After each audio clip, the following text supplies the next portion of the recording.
बच्चों नमस्ते। आज हम भारत में कृषि और फसलें समझेंगे। तो भारतीय अर्थव्यवस्था में कृषि का योगदान, हमारी अर्थव्यवस्था में कृषि का क्या योगदान है। तो भारतीय अर्थव्यवस्था में हमारी कृषि लगभग 17% अर्थात 2/3 पोषण का कार्य करती है। कृषि से भोजन मिलता है। दूसरा पॉइंट, कृषि से हमें 2/3 श्रम शक्ति लगी हुई है। देश की विभिन्न प्रकार के रोजगार मिलते हैं श्रमिकों को, और कच्चा माल हमें कृषि से प्राप्त होता है। उससे हमारे देश के विभिन्न प्रकार के उद्योग संचालित होते हैं, जैसे चमड़ा उद्योग, जूट उद्योग, सूती वस्त्र उद्योग, शुगर मिल। यह सब कच्चा माल कृषि से प्राप्त होता है और यह कृषि पर निर्भर है। तो 2/3 श्रम शक्ति है। अब आता है भारत में फसलों का वर्गीकरण। कृषि, क्योंकि भारत गांवों का देश है और हम कृषि पर निर्भर हैं और कृषि से ही फसलों का पैदावार होती है। तो इन्हें मौसम के अनुसार और अध्ययन की दृष्टि से 2 भागों में बांटा है। हम मौसम के अनुसार देखते हैं रबी की फसलें, खरीफ की फसलें और जायद फसलें।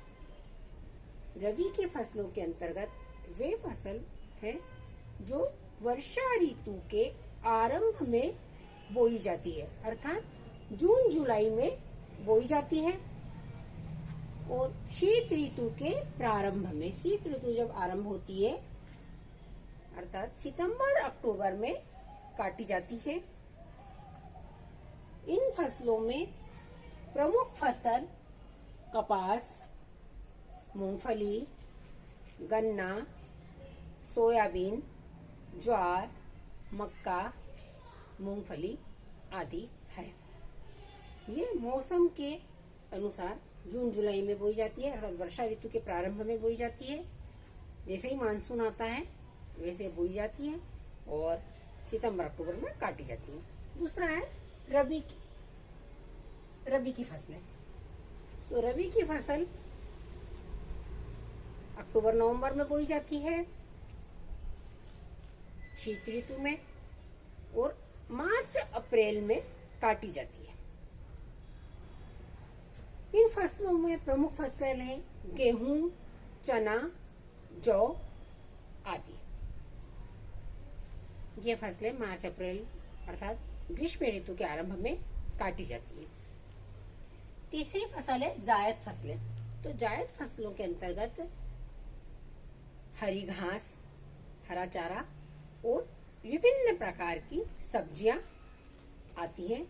जिन खेतों में पानी की सुविधा रहती है, तो गेहूं चना कटने के बाद या कपास कटने के बाद ये लोग इन फसलों की खेती कर लेते हैं सब्जी बोकर, और अर्थव्यवस्था में अपनी स्थिति मजबूत बनाते हैं, आर्थिक रूप से सक्षम होते हैं। अध्ययन की दृष्टि से 2 भागों में बांटा है, खाद्यान्न फसलें और नगद व व्यापारिक फसलें। तो खाद्यान्न फसलें के अंतर्गत वे फसलें आती है जो मुख्य रूप से भोज्य पदार्थ का कार्य करती है, अर्थात भोजन का काम करती है, जैसे गेहूं, चना, ज्वार, मक्का, बाजरा आदि। नगद व व्यापारिक फसलों के अंतर्गत वे फसल आती है जिन्हें बेचकर नगद राशि प्राप्त की जा सकती है, जैसे तंबाकू, सोयाबीन, कपास, गन्ना, चाय, कॉफी, जूट आदि। इनको बेचकर नगद राशि प्राप्त की जाती है। तो ये हो गई हमारी नगद और खाद्यान्न फसलें। अब कृषि विकास हेतु सरकारी प्रयास क्या है उन्हें हम देख लेते हैं। इनके अंतर्गत विभिन्न प्रकार की क्रांतियां ली गई हैं। तो हरित क्रांति, तो हरित क्रांति से तात्पर्य कृषि उत्पादन में उस तीव्र वृद्धि से है जो उन्नत किस्म के बीजों, रासायनिक उर्वरकों, नई तकनीक प्रयोग से उनके परिणाम स्वरूप अच्छी फसलों का उत्पादन हो से लिया गया है, जिससे फसलों की उत्पादन क्षमता बढ़े। इसकी विशेषताओं के अंतर्गत उन्नत बीजों का प्रयोग किया गया है, जिससे पैदावार बढ़ती है। उर्वरक, रासायनिक खादों का प्रयोग किया गया है, जिससे फसलों की पैदावार में बढ़ोतरी होती है। कीटनाशक दवा का छिड़काव किया जाता है, जिससे फसल खराब न होने पाए। कृषि यंत्रीकरण का उपयोग होता है। कृषि के यंत्रों का उपयोग करके कम समय में अधिक कार्य किया जाता है। खेतों की जुताई, बुआई आदि, फसलों की कटाई यंत्रों के द्वारा की जाती है। लघु व मध्यम सिंचाई, तो लघु और मध्यम सिंचाई खेतों में पाइपलाइन बिछाकर पानी कुएं ट्यूबवेल से निकालकर सिंचाई की व्यवस्था की जाती है और नई तकनीक से पैदावार फसलों की बढ़ाई जाती है। अगला है समर्थन मूल्य। किसानों को उनकी फसलों का उचित सरकारी समर्थित मूल्य प्राप्त हो, इसका प्रयास सरकार करती है। कृषि के लिए बैंकों से ऋण सुविधा की व्यवस्था भी की जाती है, जिससे वो समय पर ऋण लेकर फसलों का, बीजों का, रासायनिक खादों का उपयोग कर सके और अपनी पैदावार बढ़ा सके। तो ये हमने भारत में फसलों का वर्गीकरण देखा है। रबी, खरीफ की फसलें देखी, खाद्यान्न व नगद व्यापारिक फसलें, तो ये हमें समझ में आया है।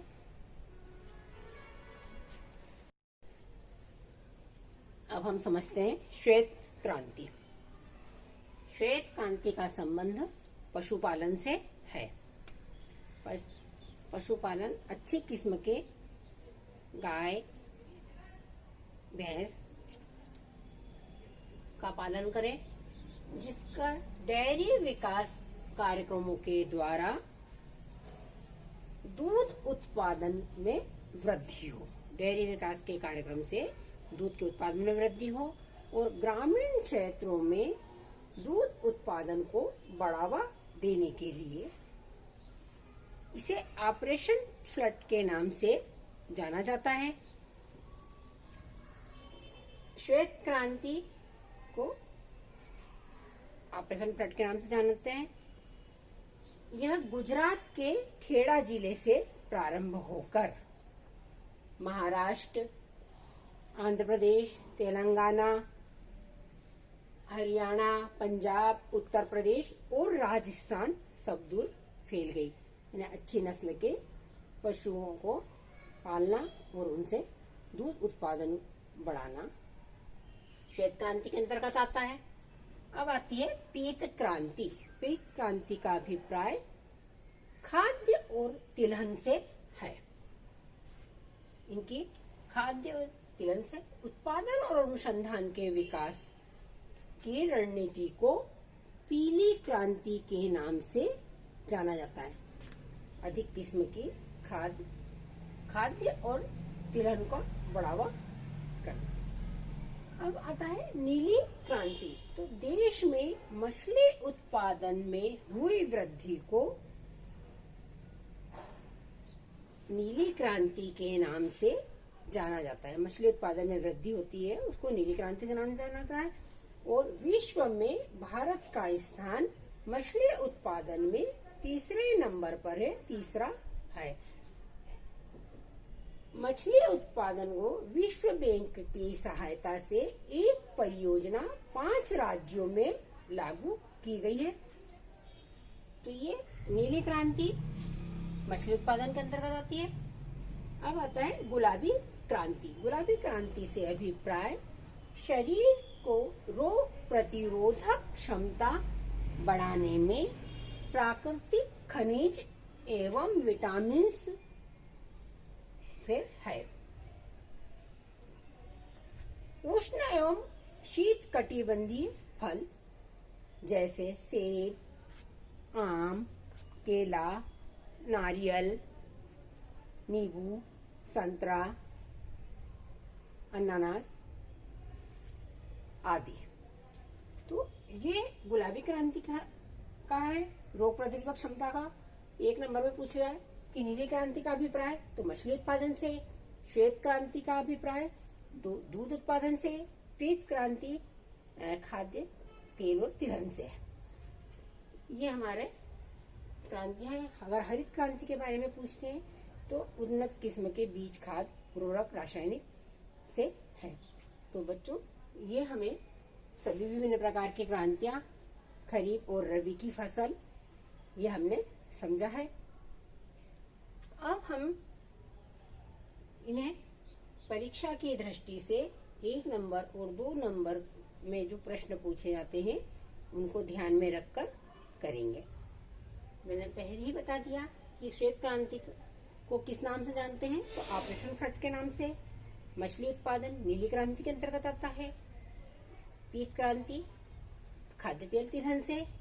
और गुलाबी क्रांति का अर्थ शरीर की रोग प्रतिरोधक क्षमता बढ़ाना, अर्थात विभिन्न प्रकार के विटामिन्स से